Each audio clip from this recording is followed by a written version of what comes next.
Olá, bom dia, boa tarde, boa noite. É um prazer imenso ter você aqui de volta comigo.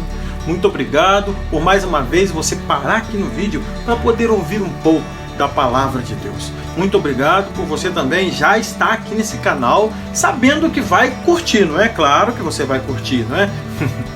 Ou até mesmo se inscrever. E para você que já é inscrito, não deixa aí de deixar o seu like, porque nós sabemos que a interação do canal depende dessas coisas. E comentar também. Você que não comenta, por favor, deixa pelo menos um oi ali nos comentários para mim, tá bom? Hoje vamos falar um pouco sobre Neemias. Você conhece Neemias? Você já ouviu falar de Neemias? Quem é Neemias, Lúcio Mauro? Eu te pergunto. Neemias foi um grande homem de Deus que nos deixou uma lição que jamais devemos esquecer. E se você quer aprender também um pouco de Neemias, não se esqueça, logo na frente aí do vídeo você vai saber um pouquinho mais da história deste grande homem de Deus, um homem fervoroso e, melhor de tudo, uma motivação em vida. Aquele homem era uma motivação em vida.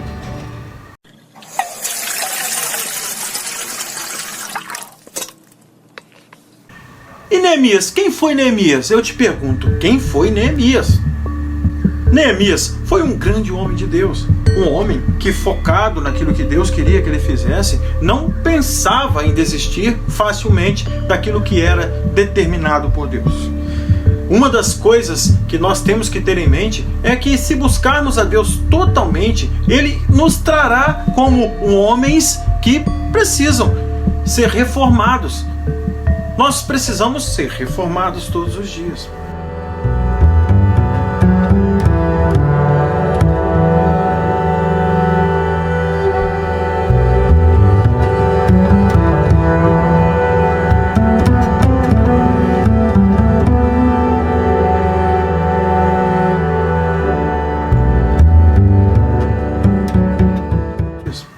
Muitas vezes, quando nos deparamos com, vamos dizer assim, tarefas difíceis, muitas vezes nós deixamos de lado as tarefas para seguir caminhos que não são tão bons. Porque quando você olha alguma coisa muito difícil para fazer e não termina o trabalho, eu posso te garantir que mais cedo ou mais tarde você vai ter que fazer isso para que você possa ter algum êxito na vida, vamos assim dizer. Neemias, ele era um homem focado. E ele, quando chegou ali nos muros de Jerusalém, vendo aquilo tudo destruído, teve em seu coração uma angústia muito grande, porque ele sabia que aquela terra foi prometida ao povo de Deus pelas suas gerações.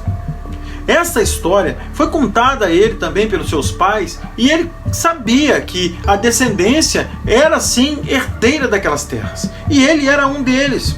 Não só pelo valor material, mas principalmente pela vida espiritual de Neemias, nós podemos perceber o quanto aquele homem tinha no coração o desejo de fazer aquilo que agradava a Deus.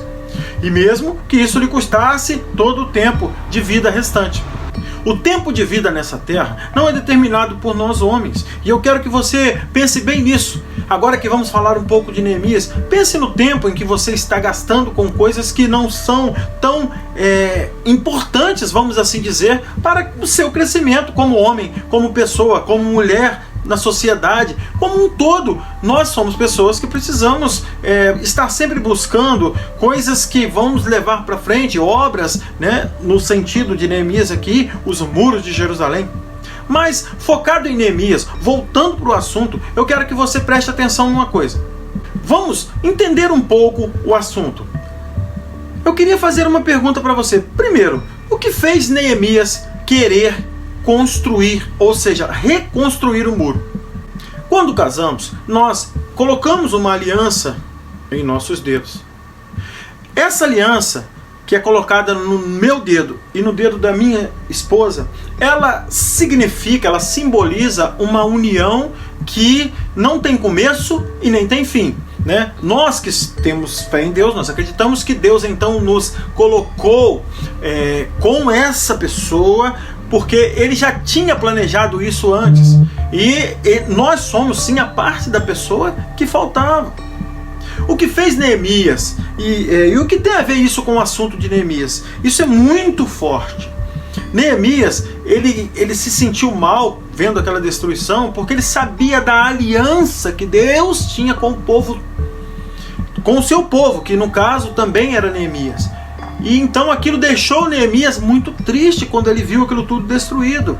Então eu quero te perguntar uma coisa: você sabe a primeira coisa que Neemias que fez com que Neemias quisesse reconstruir o muro foi a aliança que ele tinha com Deus.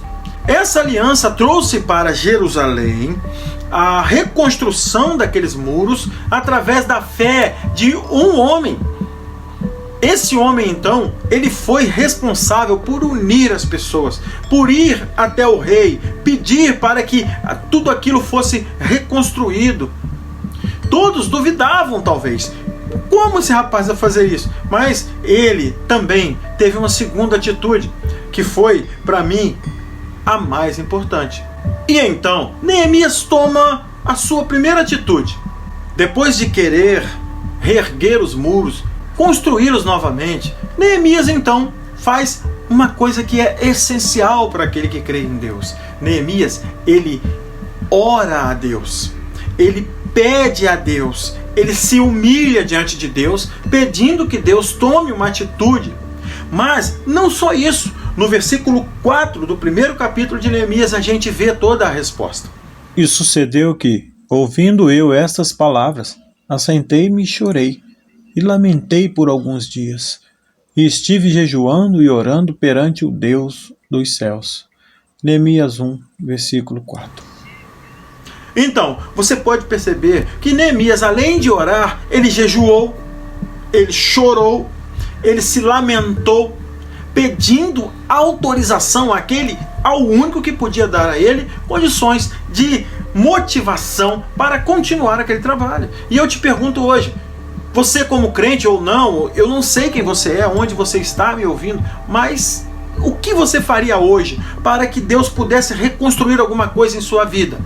Você teria capacidade de se humilhar diante de Deus? Você teria capacidade de olhar para tudo que está acontecendo sabendo? Porque agora aqui mesmo, você está ouvindo alguém falar sobre algum assunto que talvez seja muito interessante para você, mas a vontade de ver alguma coisa que te deixa muito feliz, alegre ali, uma coisa que tira você totalmente do mundo em que você vive, para que você viva uma utopia. Talvez esse tipo de coisa te afaste do momento em que Deus quer dar para você a solução do seu problema. Agora aqui eu quero garantir que você não se distraia. Eu quero garantir que você tenha foco no assunto. O assunto é: eu tenho que fazer um trabalho. Eu tenho que reconstruir a minha vida. A Jerusalém aqui é a sua vida, é aquilo que você faz como homem, como ser humano.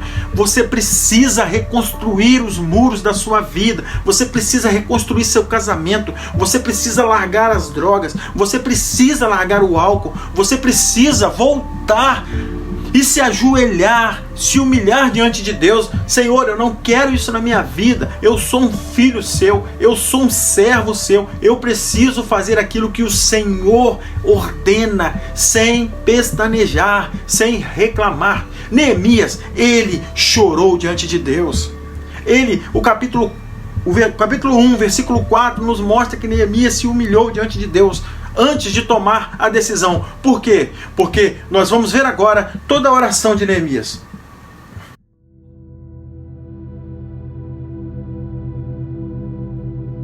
E disse: Ah, Senhor dos céus, Deus grande e terrível, que guarda a aliança e a benignidade para com aqueles que o amam e guardam os seus mandamentos.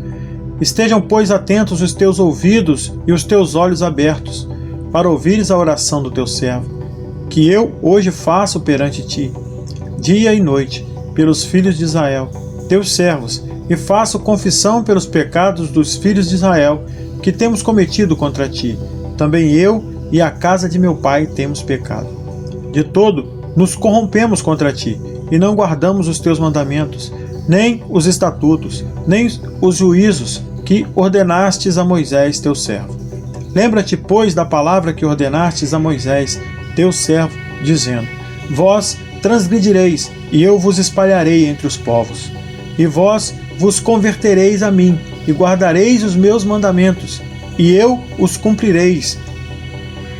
Então, ainda que os vossos rejeitados estejam na extremidade do céu, de lá os ajuntarei e os trarei ao lugar que tenho escolhido para ali fazer habitar o seu nome.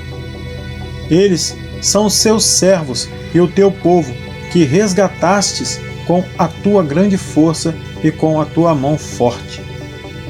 Ah, Senhor, estejam, pois, atentos os teus ouvidos à oração do teu servo e à oração dos teus servos que desejam temer o teu nome.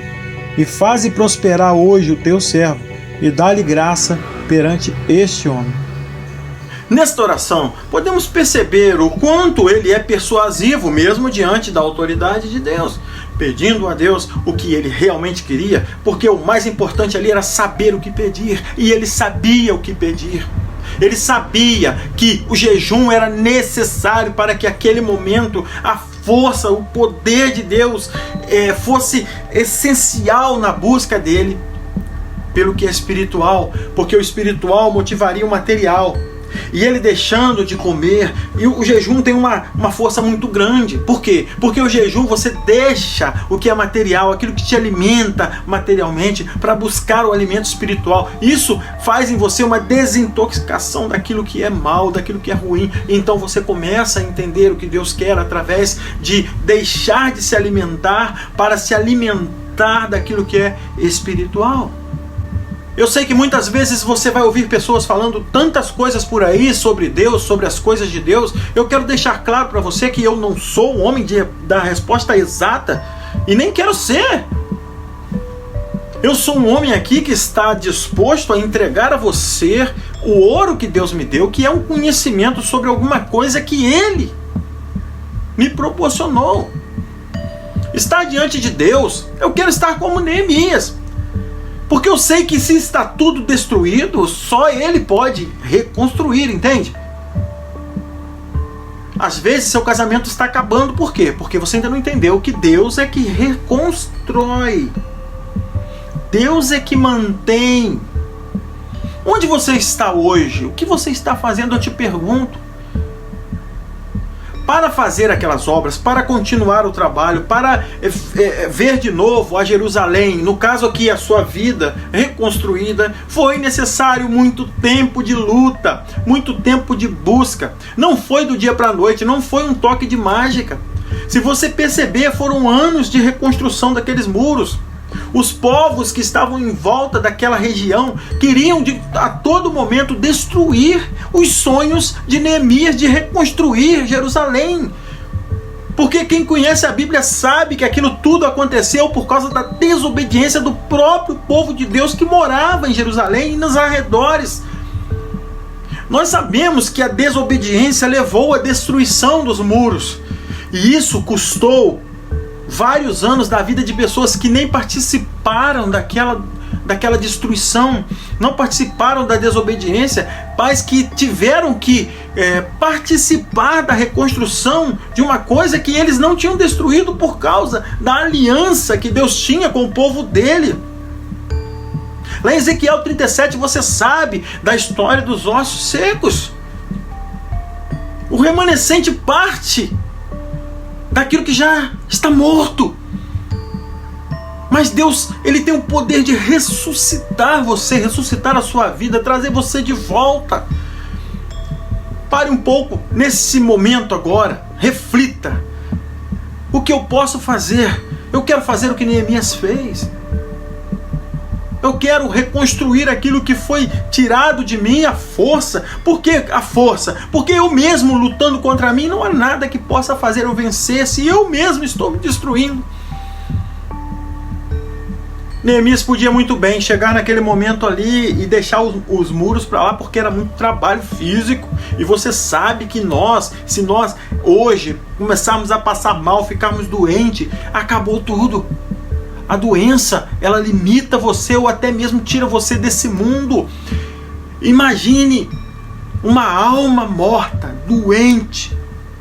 Pois é assim que a Bíblia relata o fato do homem estar longe de Deus. A palavra de Deus diz que isso é morte eterna. Morte eterna significa que você não é uma pessoa aceitável para Deus.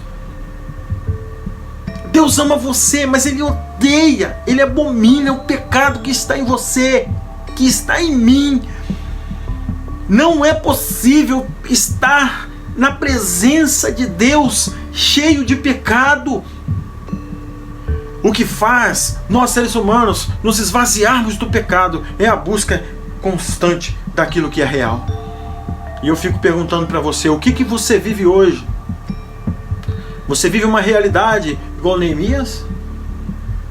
Que mesmo ouvindo aquelas pessoas desanimando ele, dizendo para ele que era impossível ele reconstruir aqueles muros, e as mesmas pessoas que o desanimaram, os mesmos reis, aqueles homens que falaram isso com ele, atacaram ele durante todo o processo, ele tendo que se organizar e se reorganizar em equipe para não deixar que as pessoas que queriam destruir os sonhos e os planos dele para a reconstrução da própria vida dele, no caso que representa a própria vida dele, que é a sua vida, ele lutou contra essas pessoas incessantemente. Eu quero dizer para você hoje, quem está te desanimando, tira ele do seu caminho, não brigue. Tirar uma pessoa do nosso caminho é colocá-la no lugar dela. Em certo momento, em dado momento, ela vai chegar para você tentando destruir os seus sonhos, mas você vai dizer para ela, não, porque eu tenho uma missão a cumprir. E no seu caso e no meu caso, que é a Jerusalém, a nossa vida, você vai dizer para ela assim, olha, a minha vida eu não respondo mais como um ser humano. Quem responde por ela é a palavra de Deus, é aquilo que eu decidi seguir, porque eu tenho uma escolha, eu posso sim seguir o caminho normal, eu posso deixar Jerusalém acabada. Mas você não pode esquecer nunca que a Jerusalém, que aqui é sua vida, é aquela que te dá sustento. Sem ela você não existe. Neemias entendeu que sem Jerusalém para ele não existia. O tempo não existia porque ele sabia que Deus é quem tinha instituído Jerusalém. Jerusalém é você. Deus instituiu você, Deus deu a você uma identidade. Não deixe que ninguém tome conta dessa identidade. Que Deus tenha misericórdia de nós, porque nós precisamos da misericórdia de Deus. Eu pergunto para você nesta noite, você aceita Jesus como seu Salvador pessoal? Se você aí onde estiver agora, se você aceitar Jesus como seu Salvador pessoal, Jesus vai reconstruir, ou melhor, Jesus vai contratar você para reconstruir a sua vida. Você vai ser um funcionário, você vai ser um executor de obras na mão de Deus, e você vai ser um instrumento na vida de outras pessoas, como Neemias foi na vida daqueles que ajudaram ele em equipe a reconstruir Jerusalém, que representada ali pela vida, Jerusalém é a vida de cada pessoa, de cada ser humano. Nós somos a nova Jerusalém. Jesus foi nos preparar lugar. Eu quero saber de você. Você tem vontade de ir com Jesus, de morar com Jesus? Eu quero dizer para você, neste momento, que Deus ama você, Deus ama a sua família, Deus quer você do lado dele. Tenha misericórdia de você. Se ajoelhe diante de Deus. Peça a Deus misericórdia. Eu não sei até onde vai as mentiras que estão tomando conta da humanidade. Eu só sei de uma coisa, todas elas já estão condenadas e vencidas. Todo homem que tenta passar por cima da autoridade de Deus, ele é vencido, porque o tempo não existe para Deus, e você tem um tempo contra você. Todos os seres humanos, nós temos o tempo contra nós. O tempo não existe para Deus. A única coisa que existe na sua cabeça hoje que pode te destruir é a sua mente. Porque você pode mentir para você o tempo todo, mas para Deus você não tem como mentir. E você sabe que essa mentira dita para você vai custar caro para você, para sua família. Aceite Jesus hoje, do fundo do seu coração. Deus tem uma grande obra para fazer. Deus quer reconstruir os muros, para que você fique bem protegido dentro da cidade, dentro de Jerusalém, a nova Canaã. Que Deus abençoe a tua vida, que Deus abençoe a nossa vida, e que Deus possa nos trazer aqui várias vezes para ouvir um pouco da sua palavra, porque Deus ele tem dentro de nós, Deus coloca dentro de nós a sua alegria. Vamos orar ao Senhor. Senhor nosso Deus, muito obrigado por esse momento. Senhor, ser com cada pessoa aqui onde estiver. que o coração dele possa ter neste momento aceitado Jesus como seu Salvador, pessoal.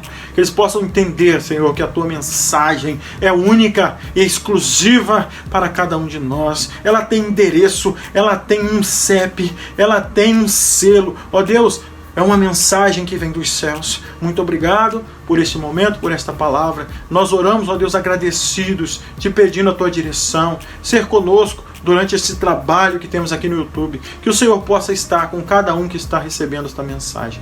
Nós oramos agradecidos em nome de Jesus, o teu Filho amado Jesus. Amém e amém. Meus queridos, e que você não se esqueça que Deus ama você muito mais do que você mesmo. Por isso, coloque a sua vida nas mãos do Senhor. E que você possa vir aqui mais vezes. Que Deus assim nos abençoe. E até um próximo conteúdo, se Deus assim nos permitir.